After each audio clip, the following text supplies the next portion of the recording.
फिर से आप सभी का स्वागत है मेरे प्यारे दोस्तों आपके अपने यूट्यूब चैनल पर। मेरे प्यारे दोस्त, अगर आप एमए फर्स्ट ईयर में हैं और आपने शिक्षा शास्त्र ले रखा है तो इस वीडियो को पूरा देखिएगा, क्योंकि वीडियो में काफ़ी ज़्यादा मज़ा आने वाला है और वीडियो आपके लिए काफ़ी ज़्यादा इम्पॉर्टेंट भी होने वाला है।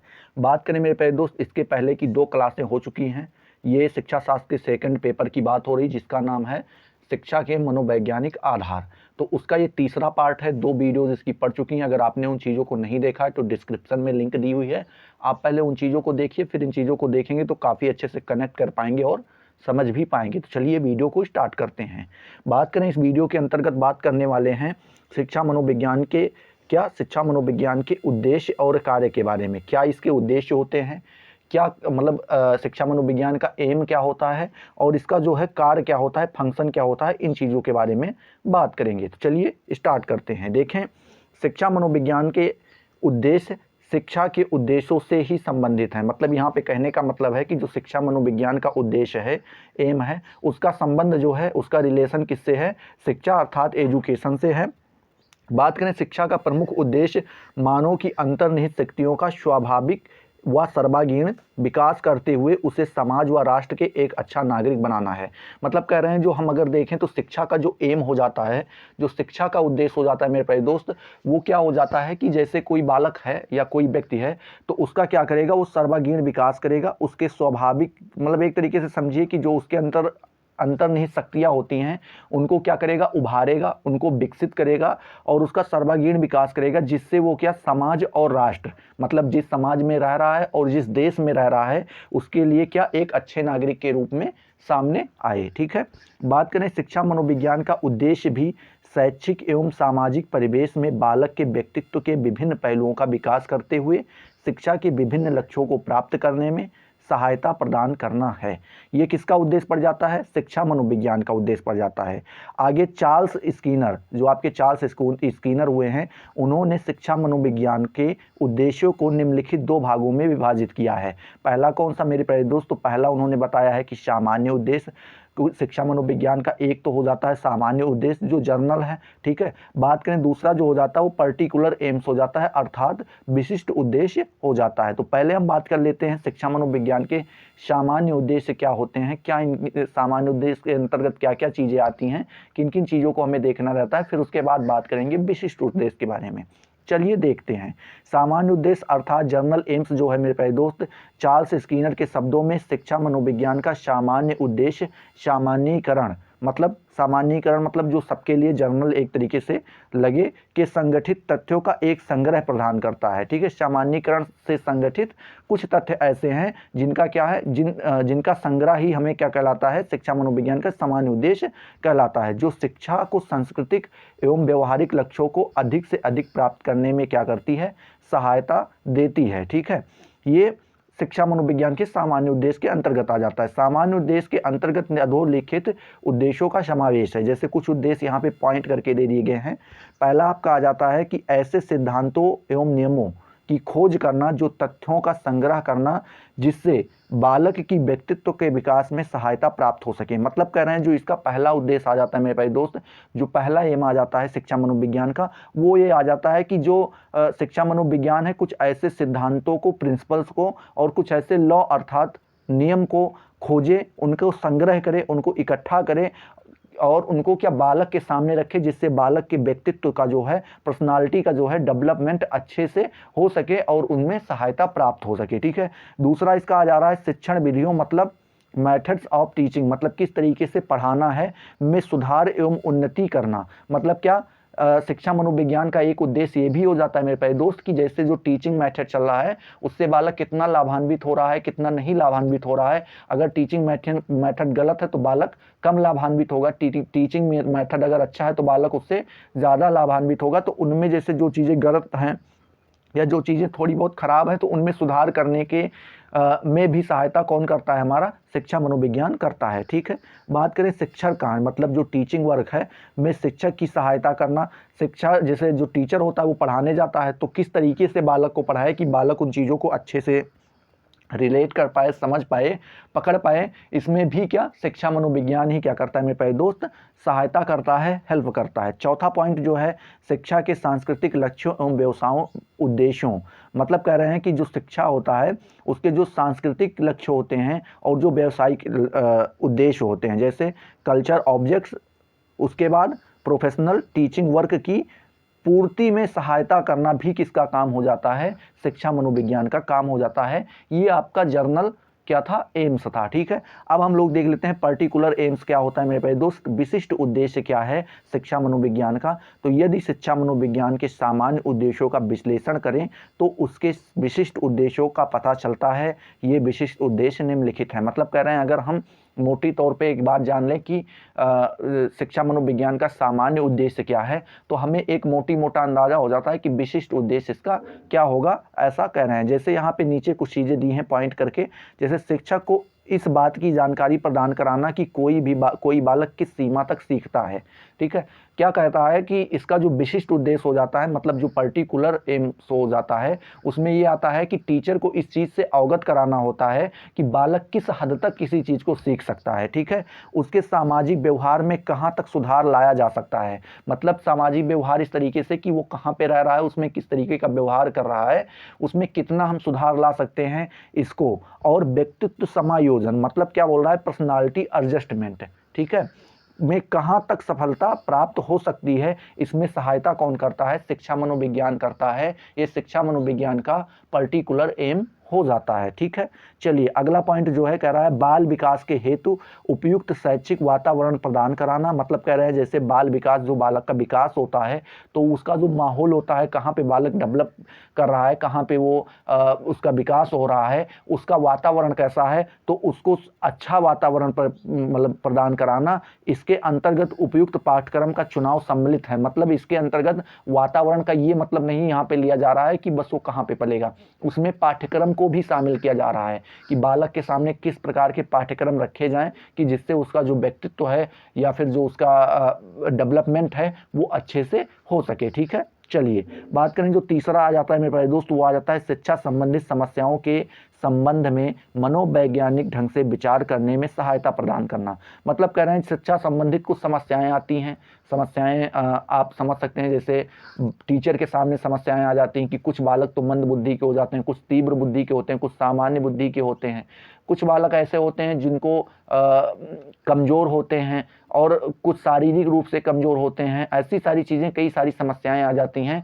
तो टीचर उस क्लास में कैसे समायोजन स्थापित करे और कैसे उन चीज़ों को देखे, किस तरीके से वहाँ का संचालन करे और किस तरीके से उन लोगों को शिक्षा प्रदान करे कि जिससे सभी लाभान्वित हो जाएं, उसमें भी कौन मदद करता है, तो हमारा शिक्षा मनोविज्ञान ही मदद करता है मनोवैज्ञानिक ढंग से इन चीज़ों की समस्याओं का हल ढूंढने के लिए। ठीक है, चौथा जो आपका आ जाता है मेरे प्यारे दोस्त, वो आ जाता है बालक के प्रति निष्पक्ष एवं सहानुभूति दृष्टिकोण का विकास करना। मतलब कह रहा है शिक्षा मनोविज्ञान जो है ये क्या करता है, टीचर के अंदर जो है क्या निष्पक्ष, मतलब किसी पक्षधर नहीं, ये मेरे घर का लड़का है तो इसको ज़्यादा पढ़ाएंगे, इसका केयर रखेंगे, वो पड़ोसी का लड़का है जिससे हमारा झगड़ा हुआ था तो उसको ज़्यादा मारेंगे, उसको कम पढ़ाएंगे, ऐसा कुछ नहीं। मतलब निष्पक्ष, मतलब कि एक तरीके से सबको समान लेकर के चलने वाला। और सहानुभूति, मतलब अगर बालक नहीं समझ पा रहा है तो उसको दोबारा समझाने की कोशिश करो, तिबारा समझाने की, चौथी बार समझाने की कोशिश करो, ऐसा नहीं कि नहीं समझ पा रहा है तो गिरा के काट दो अच्छे से। ठीक है, तो ये क्या कह रहा है कि निष्पक्ष और सहानुभूति दृष्टिकोण का विकास हम कौन करता है टीचर के अंतर, तो वो कौन करता है, शिक्षा मनोविज्ञान करता है। ये उसका विशिष्ट उद्देश्य या पर्टिकुलर एम हो जाता है। ठीक है, चलिए पांचवा पॉइंट जो आ जा रहा है मेरे प्यारे दोस्त, वो कह रहा है कि शिक्षकों को अपने शिक्षण, मतलब टीचर ने जो पढ़ाया है उसके परिणामों तथा दूसरों को शिक्षा संबंधित व्यवहारों, मतलब जैसे जो दूसरे होते हैं उनको भी क्या शिक्षा संबंधित व्यवहार को जांचने के लिए अंतर्दृष्टि, क्या अंतर्दृष्टि व सूझ उत्पन्न करने में सहायता प्रदान करता है। मतलब किस तरीकों से हम जो टीचर ने पढ़ाया है या दूसरों से संबंधित जो व्यवहार हैं उनको जांचने के लिए किस प्रकार से टीचर पेपर का, अब एक तरीके से आप समझ लीजिए कि जो टीचर होता है, अगर सामान्य भाषा में हम समझने का प्रयास करें तो हम ये समझ सकते हैं कि जैसे टीचर होता है तो वो क्या करेगा कि किस प्रकार से पेपर बनाए जिससे उसके बालक के सभी प्रकार का ज्ञान का वहाँ पे पता चल सके, बालक कितना पढ़ा, किस तरीके से पढ़ा, किस नज़रिए से किस चीज़ को देख रहा है। जैसे आप एक तरीके से समझ सकते हैं कि कोई भी आप चैप्टर पढ़िए तो उसके अपने अपने उद्देश्य हो जाते हैं। आप जिस तरीके से उसको समझना चाहेंगे उस तरीके से समझ सकते हैं। अगर एक चोर लड़का है तो उसी चीज़ को वो चोरी उसमें ढूंढेगा, और एक ईमानदार लड़का है तो वो उन चीज़ों को ईमानदारी के नज़रिए से देखेगा। तो ये वहाँ पे पता चल सकता है। तो जो टीचर के अंदर किस प्रकार से उन पेपर को बनाना है, उनकी सूझ जो है उत्पन्न कौन करवाता है, उनमें सहायता कौन कराता है, शिक्षा मनोविज्ञान कराता है। छठा पॉइंट आ जाता है, शिक्षकों को ऐसी पद्धतियों एवं प्रविधियों, मेथड्स और एंड टेक्निक्स से अवगत कराना जिससे वे स्वयं को और दूसरे के व्यवहार का विश्लेषण, एनालिसिस कर सकें। मतलब कह रहे हैं कि जो टीचर होता है उसको ऐसे मेथड बताना, ऐसी टेक्निक बताना, ऐसी टेक्निक या ऐसा मेथड बताना जिससे वो खुद का और दूसरों का व्यवहार, मतलब जो खुद बिहेवियर कर रहा है और जो दूसरे के बिहेवियर हैं, दोनों के बिहेवियर को क्या करे, एनालिसिस कर सके, अर्थात विश्लेषण कर सके। ठीक है, ये कौन कराता है, शिक्षा मनोविज्ञान कराता है, जिसके द्वारा वह अपने और दूसरों के व्यक्तित्व के विकास एवं समायोजन में सहयोग दे सकते हैं। मतलब जब अपने बारे में जान जाएंगे कि उनका व्यवहार कैसा है, सामने वाले का व्यवहार कैसा है, तो जब आप सारी चीज़ों से अवगत हो जाएंगे तो उसमें क्या समावेश पैदा कर देंगे आप, एक तरीके से उसमें सामंजस्य पैदा कर पाएंगे और उन चीज़ों को अच्छे से आप डेवलप कर पाएंगे। ठीक है, चलिए बात करें। अगला पॉइंट जो है वो कह रहा है 7वां नंबर की प्रगतिशील शिक्षण पद्धति। मतलब प्रगतिशील शिक्षण पद्धतियों, मतलब जो चल रही हैं, प्रगतिशील का मतलब जो अभी चल ही रही हैं। तो शिक्षण पद्धतियों, निर्देशन कार्यक्रमों तथा विद्यालय संगठन एवं प्रशासन के व्यवहारिक स्वरूप को निश्चित करने में सहायता प्रदान करता है कौन, शिक्षा मनोविज्ञान। मेरे प्यारे दोस्त, ये सारी चीज़ें आपको ध्यान में रखना है। 8वां नंबर जो है, 8वां नंबर आपका कह रहा है कि व्यक्तिगत भिन्नता। ठीक है, जैसे आदमी के अंदर क्या हो जाता है, व्यक्तिगत भिन्नताएं पाई जाती हैं। आप किसी चीज़ को दूसरे नज़रिए से देखते हैं, कोई दूसरे नज़रिए से देखता है, अगला लड़का कोई और दूसरी नज़र से देखता है, तो ये व्यक्तिगत भिन्नताएं पाई जाती हैं। तो वही कह रहे हैं, व्यक्तिगत भिन्नता के आधार पर बालक को उचित निर्देशन, मतलब गाइडेंस में शिक्षक को सहायता देना। मतलब कह रहा है कि जैसे बालक होते हैं सभी एक तरीके से तो होते नहीं हैं, उसकी बुद्धि बैठे रहते हैं, वो सोचते हैं यार इसको अगर चिकोटी काटे तो मज़ा आ जाएगा, तो उसको चुटकी काटा, वो बेचारा चौंक पड़ा। दूसरा लड़का बैठा है, उसको लग रहा है यार इसके, अब देखो एक तो खुरापाती हो गया, दूसरा अरे यार बैठे रहो, मतलब वो किसी से मतलब नहीं रख रहा है।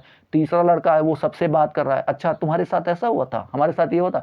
पांचवा लड़का है, ऐसे क्या होता है कि बालकों के अंदर क्या होती है, व्यक्तिगत भिन्नताएं पाई जाती हैं। तो उन व्यक्तिगत भिन्नताओं को देखते हुए शिक्षक कैसे अपने क्लास में समावेशन बैठा सके, सामंजस्य बैठा सके, जिससे सभी बालकों को एक ही टेक्निक से पढ़ाए और उनसे क्या सारे लोग लाभान्वित हो जाएं। तो इसमें भी सहायता कौन करता है मेरे प्यारे दोस्त, शिक्षा मनोविज्ञान करता है। ठीक है, चलिए अगला पॉइंट 9वां नंबर कह रहा है कि बालक के अर्जित ज्ञान, मतलब जो बालक ने ज्ञान को ग्रहण किया है, जो अभी तक उसने सीखा है, एवं उपलब्धियों के मापन एवं मूल्यांकन। मतलब कह रहा है जो उसने अभी तक जो ज्ञान प्राप्त किया है, जो उपलब्धियां प्राप्त की हैं, उसका क्या करने के लिए, मापन अर्थात मूल्यांकन करने के लिए। जैसे एक तरीके की परीक्षा कह सकते हैं। शिक्षक को उत्तम विधियों से अवगत कराना, मतलब कि उसका मूल्यांकन कैसे किया जा सके, उसकी परीक्षा कैसे ली जा सके, उन चीज़ों में एक अच्छी विधि, कौन सी अच्छी विधि होगी, उससे इंटरव्यू लिया जाए, पूछा जाए, उससे लिखित पूछा जाए या उससे बहुविकल्पीय वाला पूछा जाए।